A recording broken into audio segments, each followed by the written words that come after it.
Çoxdur, Migren çox yaygın. dünyada. Çox insanlarda. Neden yaranır? Yəni Migren bax, əziyyətdədirlər. ola bilər ki, tipik qaydada boyundan başlayır, belə bir tərəf gəlir, gözünə vurur ağrı.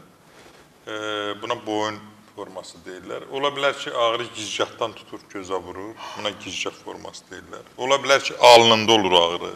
Buna alın forması deyirlər. Bəzən görürsən, deyir ki, nəfəs alamıram birdən-birə. Burnum tutulur, heç nə yoxdur, yoxladıram. Buna burun forması deyirlər. Bəzən ən çox musiqiçilərdə, müğənnilərdə olur. Ona deyirlər. Onlar işığa, kəskin işığa baxamırlar. Doktorun nömrəsini təqdim edərsin. Kəskin işığa baxamırlar, kəskin səsə qulaq asa bilmirlər, güclü səsə.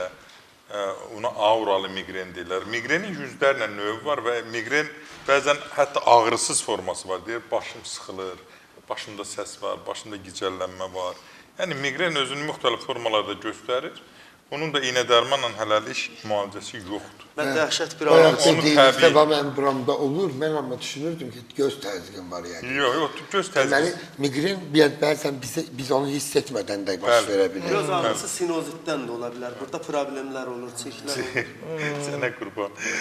Maşallah Peymanın da başları. Peyman yaxşıdır. Peyman yaxşıdır. Ümumiyyətlə anlayışlıdır da. Sən bizi işlətmə doktorundan verirsə salsın, bizdə də olsa Seyfəttin müəllim Düzələcək inşallah. Amma yox. Doktor, qarmonikdən də baş ağrıları olur. Məsələn, burada yığılanır. Ola bilir.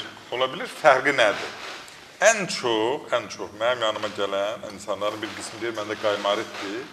98% görür ki, qaymaritdir migrenin formasıdır. 2% hallarda həm qaymarit var, həm də migreni var. Yəni, çirt də gəlir, həm də baş ağrısı var da migren ağrısı var. Normalda deyirəm ki, qaymarit hardadır? İndi qaymarit sözü ümumiyyətlə düz ifadə olunmur. Görürsən, Peyman bəy də əlini buraya qoydu. Qaymarit bu haymor boşluğu, haymorit, bax burada aşağıdadır. Frontit yuxarıdadır. Biz buraya hamısına qaymarit deyirik ümumi şəkildə. Soyuq dayan yerə. Soyuq dayan yerə. Və orada da belədir. Ola bilir ki, deyirəm ki, nətər ağrıyır ağrıların? Deyir, gah buram ağrıyır.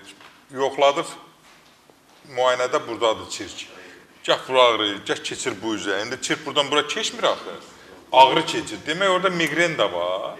Orada haymorit də var, frontit də var. Yəni, ona görə də onun da müalicəsi bir mənalı şəkildə iynəsiz, dərmansız Doktor Seyfəddin klinikasında bizdə həyata keçirilir Ay Samir bəy. Yəni, orada ən ərzə bir 5 gün məlhəm tökürük və 5 gündə par veririk. Ondan sonra o haymoriti, frontiti sağalır. Müraciə eləməliyik doktor. Migrendə isə onun migrenin müalicəsi çox çətindir, onun iynə-dərman müalicəsi yox və bizdə o tam müalicə olunur. Niyə bizdə müalicə olunur? Çünki onu biz təbii yollarla, arı zəhərindən, zəli ilə, məlhəmlərlə, məcunlarla, bitkilərlə insanları baş ağrısından azad edirik. Dünyanın hər yerində bizim dilimizi bilən, başa düşən adamlar gəlirlər, baş ağrısından azad olub gedirlər. Ən çox bizə xaricdən gələn adamlar migrenə görə gəlir, baş ağrısına görə gəlir.